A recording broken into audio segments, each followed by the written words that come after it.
Okay, so before we get rolling, a couple of congratulations are in order. Miss Iris has her first one under contract. Thank you. Thank you. Thank you. All right. And he's not. Go ahead. Somebody say something. Okay. And I was going to say, you may remember Matt Skeen has been on here many times. I think he passed his test and should be joining our ranks as soon as he gets some paperwork back from Greg. So preemptive congratulations. He's actually here in the office somewhere today. So, and our ranks are growing leaps and bounds. We have tons of opportunities and tons of things. So I'm gonna kind of step back today and just kind of punt and remind everybody of some opportunities.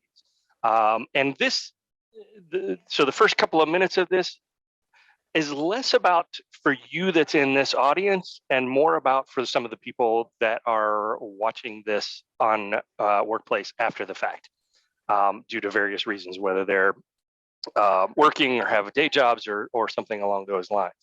But so I wanted to just review a couple of things.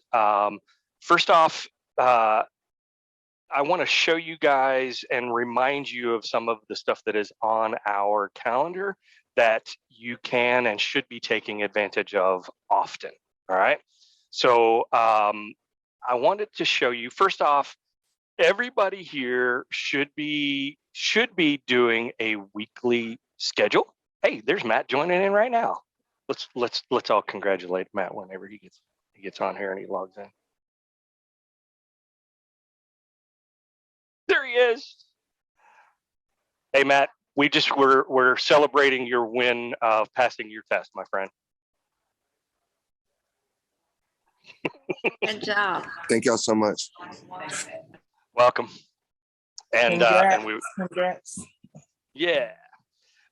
Okay. And the other thing I wanted to congratulate somebody else that's on here that is still so faithful, Miss Jessica.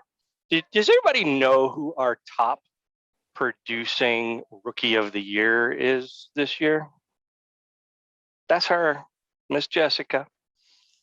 And to be honest with you, she no longer meets the definition of a foundation's agent because she's got more than 5 transactions, but she's still here. She's still faithful. She's still learning. And I can always learn. I admire that greatly. And she has earned herself her own office space now. Everyone heard Jay say it.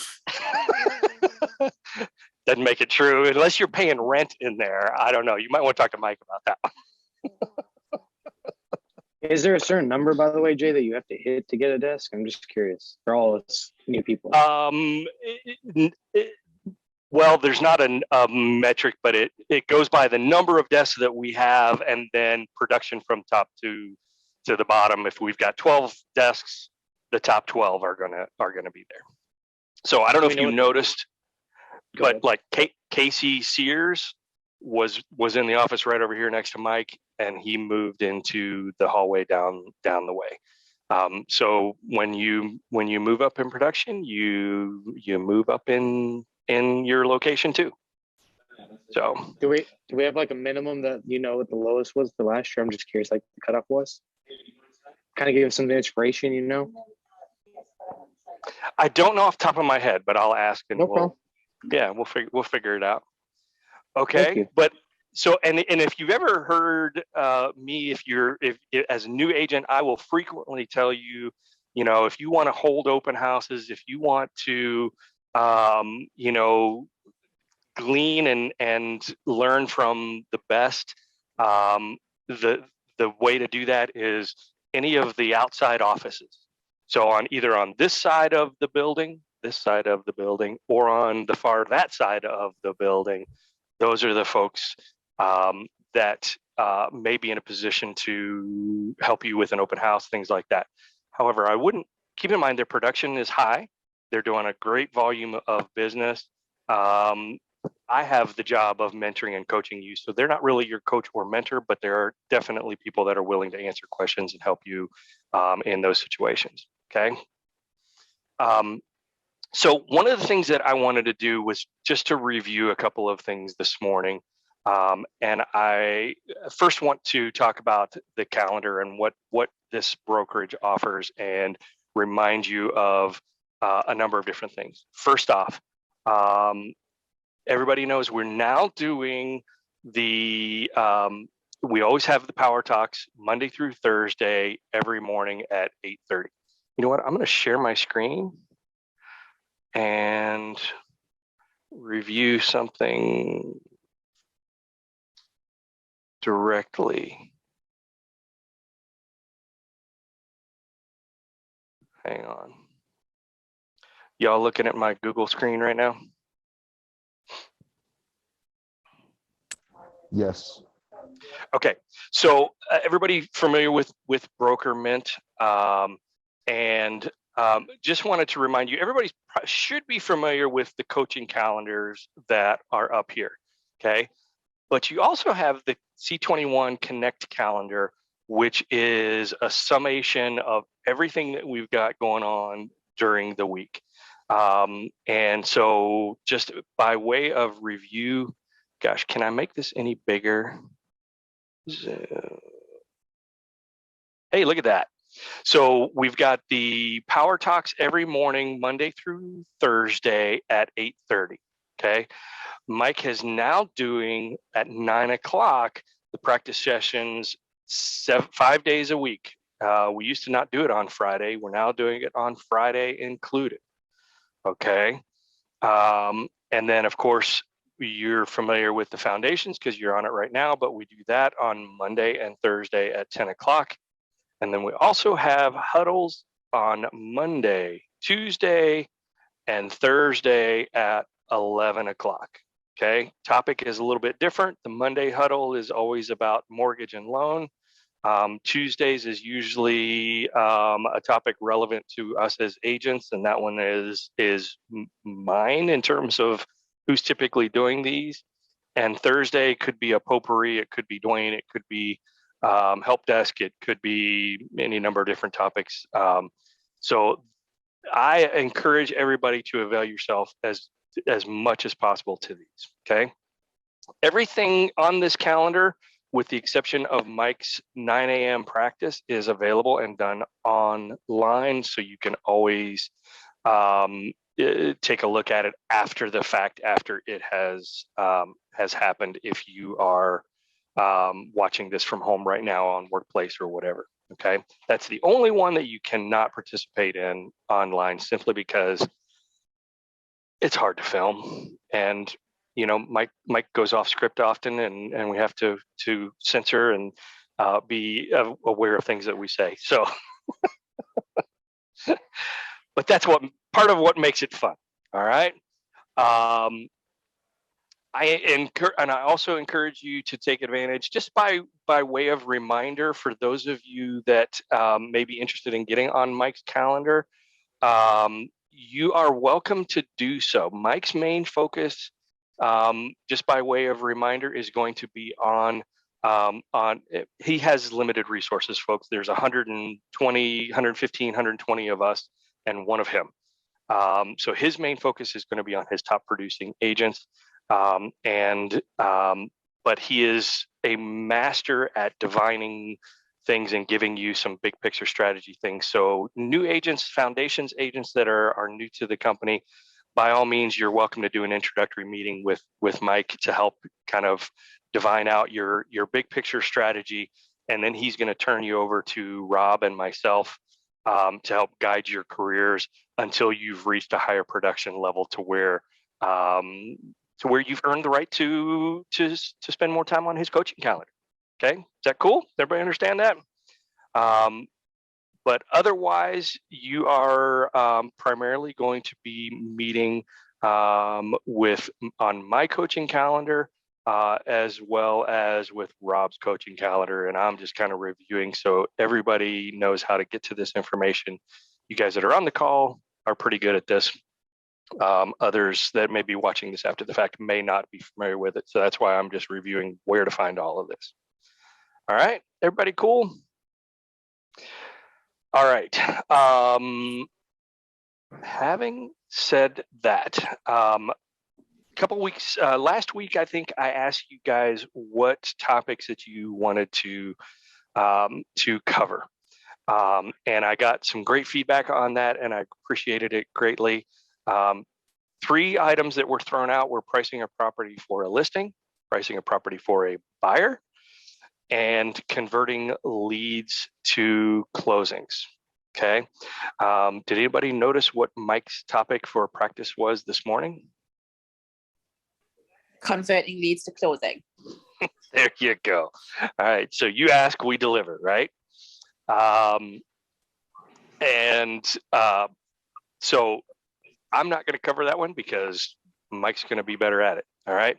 So if you would like today, I would love to help you all with for lack of a better term, both of those topics, pricing a property for a listing and pricing property for a buyer, really come down to doing an effective CMA. Okay. So if you would like, what we can do today is just kind of do a CMA and talk less about the presentation of it and more about the analytical aspects of what goes into doing a CMA to be able to determine a pricing structure. Does that sound cool? Yep. Okay. Before I do that, one other reminder that I forgot about and was going to talk about. Okay. Next week, in place of Connect Wednesday, if y'all saw the workplace announcement as well as the email, in place of next Connect Wednesday, instead of starting at 10:30, we are starting at 10 o'clock, and it is going to be a 3-hour CE course on the new Georgia contracts, okay? Which some of you have already seen differences and are going, what happened to the paragraph that talked about X? Or this is new and this is different, how do I fill this out, all right? Highly, highly, highly, highly encourage that everybody attend that next week. It's a full 3-hour CE. You get credit for it. We have partnered with Capitus, which is the learning school associated with the Atlanta Realtors Association. They are actually teaching it and monitoring it and proctoring it for us so that we can get the CE credit. But more importantly, it's less about the CE.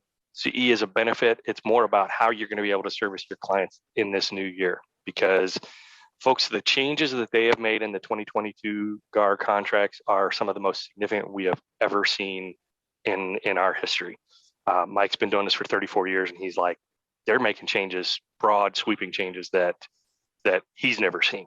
Okay, so let's take that to heart, learn everything that we can possibly learn in this process. Hey, Jay, can I just ask?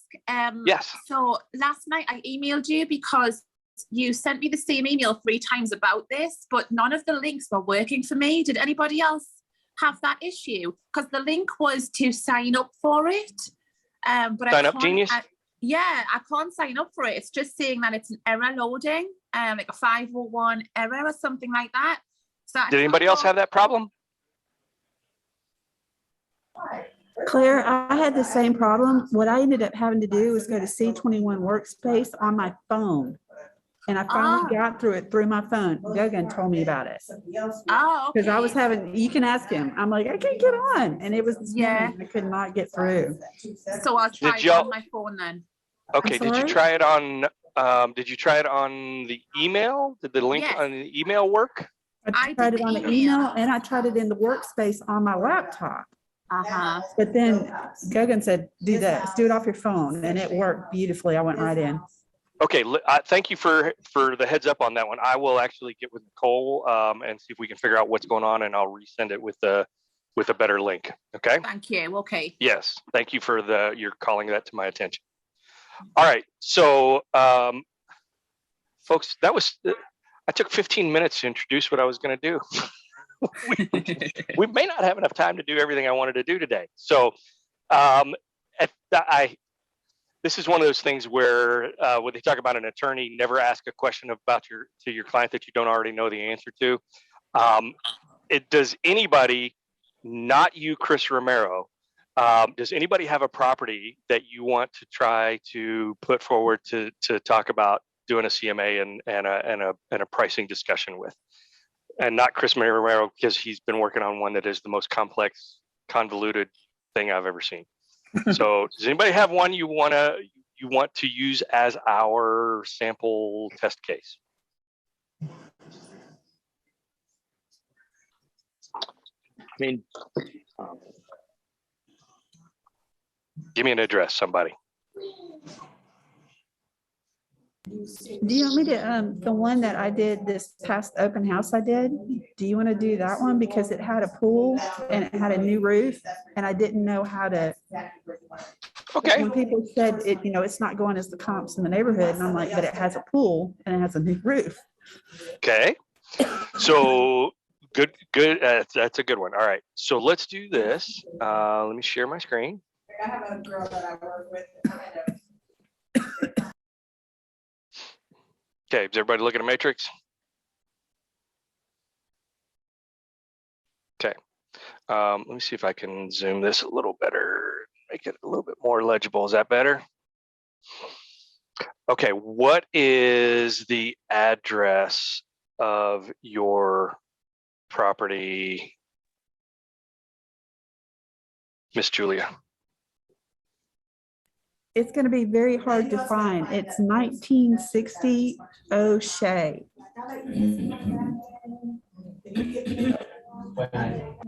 Am I spelling this correctly? EA. Say again? SHEA. Marietta, Georgia. That's it. Lane? Okay. Yep.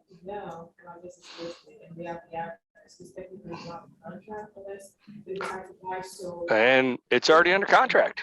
Yes. Okay, so let's talk big picture stuff here first, all right?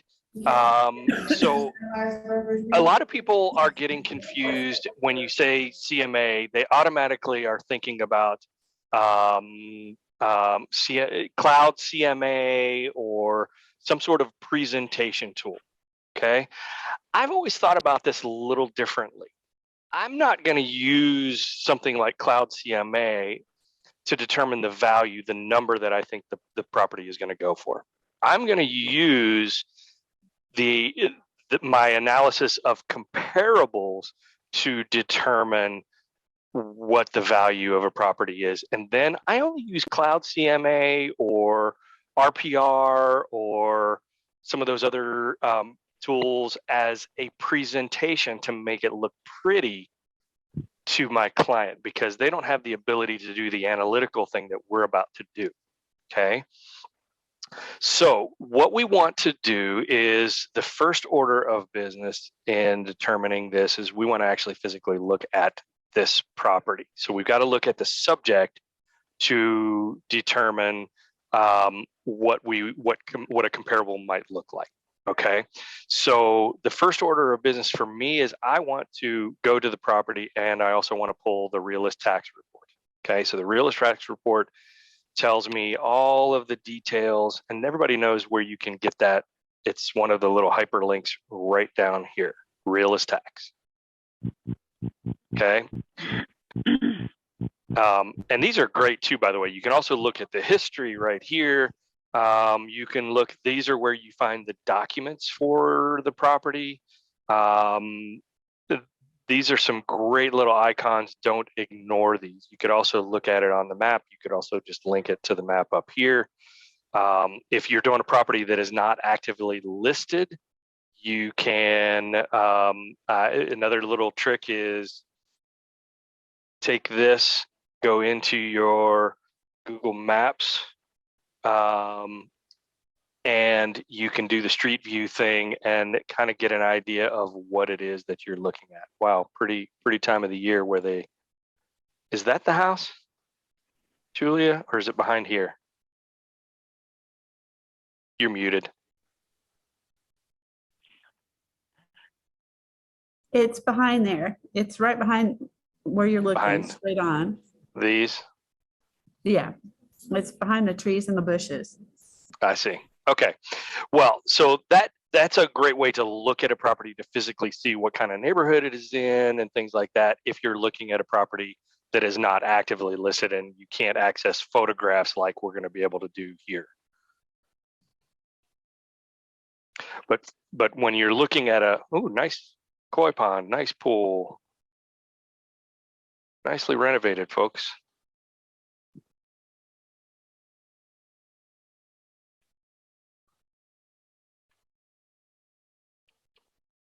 Okay, sorry, I got distracted. So we want to look at the Realist Tax Report, which you can access right here. And that brings you to here, and you can pull the report. And we can see who owns the property. We can tell all kinds of information from the Realist Tax Report. There is an entire CE class that you can take with FMLS on Realist Tax, and I strongly encourage you guys to do so. Realist Tax gives you some great information about the property. You can look at what the taxes are, what the assessed value is, which has, by the way, does assessed value and what they determine, what the tax office determines as market value, does that have any real play on what your interpretation of market value is? You're correct. Shaking of the head in the east-west direction is correct. Has nothing to do with anything. Has nothing to do with the price of tea in China. Okay, you can see the square footage of the property as well as bedroom count, basement square footage. Is the basement finished or not? So it has 720 square feet of finished basement space. You can look at garage spacing. There's just tons of information that is available here. Okay, you can also look at the real AVM. Okay, everybody's familiar with real AVM. What is the closest thing comparable to real AVM that most people can relate to? Anybody know? Would it Think be about the this. assessment? The Zillow value. Yep, the Zillow's estimate. Most people, if you say, okay, real AVM is a computer algorithm determination of value, most people relate to that. And if you say, well, you're familiar with Zillow's estimate, right? Well, real AVM is the same concept, but it's a little bit more accurate. Zestimates tend to be overly inflated by Zillow, but it's the same concept. It's a computer algorithm. Okay. You can also see last listing information. Okay, and you can see that the last time prior to this one, wow, this thing has been sold twice and is actively on the market after third time in 4 years. Okay, you can also see a little bit about the deed history and the mortgage history down here. Okay, so it looks like this particular owner refied this back in October of 2020. Okay, this is also where you would find the deed book and the deed page if you ever want to go look up the deed. Okay, so you have to kind of cross-reference these two things to go to the GSCCA website to be able to pull the deed for this particular property. Do we need to do a class specifically on that? Okay, I'll do that. Okay, so now that we have some basic information about the property and we know we have, do I pay close attention to this? It helps me determine, the real AVM helps me look at kind of the bigger picture. It's still a computer algorithm. It's not the exact number, but it does help you kind of gauge the full picture of what's going on in that property. A lot of people are very familiar with this page, but ignore the fact that there are other tabs up here within Realist that can help us look at comparables, market trends, the neighborhood, the neighbors and neighborhood profile, and the assessor map for the tax purposes. Just making you familiar with what is available here. You can look at comparables. This does help you to some extent look for comparables. And this only works in neighborhoods where there's a lot of homogeneous houses within a similar subdivision. Okay, it doesn't work if you're out in rural Rome, Georgia, or Paulding County. And quite often you'll look here comparables and it will come up with no results. Okay, so this might help you determining who some of the comparables are, but it's, again, not a complete picture. Okay, if a client asks you, I'm interested in that house, can you send me some information about the neighborhood or the market in that area? Here's where I go to these market trends. Great little report that kind of shows you what values have done within this subdivision. I have no idea why those have dropped to nothing. That looks like a computer glitch to me. I wouldn't pay too close of attention to that, but you can kind of see things like the median sales price, median square footage, median price per square foot. You see it's on a constant rise. There's some glitches in the data within this one because I have no explanation for why these things have dropped off to nothing. But that's usually a pretty good indicator. You can look at neighbors is a different way of looking at it. And these are all of the houses across the street and to the left and to the right of your subject property. Now, this is only really valuable if these homes have sold in the last, 180 days, which in most cases they're not going to. Okay. But you can kind of look at all of the homes within that neighborhood. This is a great one. This neighborhood profile gives you some of the demographics of what's going on in the neighborhood. However, none of these demographics are going to have any information about any of the protected classes according to fair housing laws. Okay, so you're not going to see a breakdown of race within the neighborhood, or this is all about income levels, age levels. It has nothing to do with nationality, any of the protected classes. But if somebody wants to see information about, even these school ratings and things like that, this is all good information to point them to. All right. So we've covered a lot of information and I've used the entire amount of time, so we haven't actually dug into the analysis yet. So that's what we're going to do on Monday, y'all. All right. So come back on Monday. We're going to dive in picking comps for this particular property to help us determine the value of this particular property. I apologize we didn't get real far with this, but hopefully you'll find this useful when we actually get there. What questions do you have for me today? That was really helpful. Thank you. Good. I'm glad. All right, everybody. Have a great day today. Go ahead. Really quickly, I don't know if anyone else is, but I am interested because a lot of us are looking to possibly book appointments. My question is, once we book the appointment for listings, what next? How do we speak to the people? How do we try to actually win the listing, bring in, our comps, etc.? Would we down the road be able to do something like that? Absolutely. Be happy to. Perfect. Okay. And in fact, if you want to, would anybody like to do a mock listing appointment? I would. Definitely. Got it. All right, we'll do it.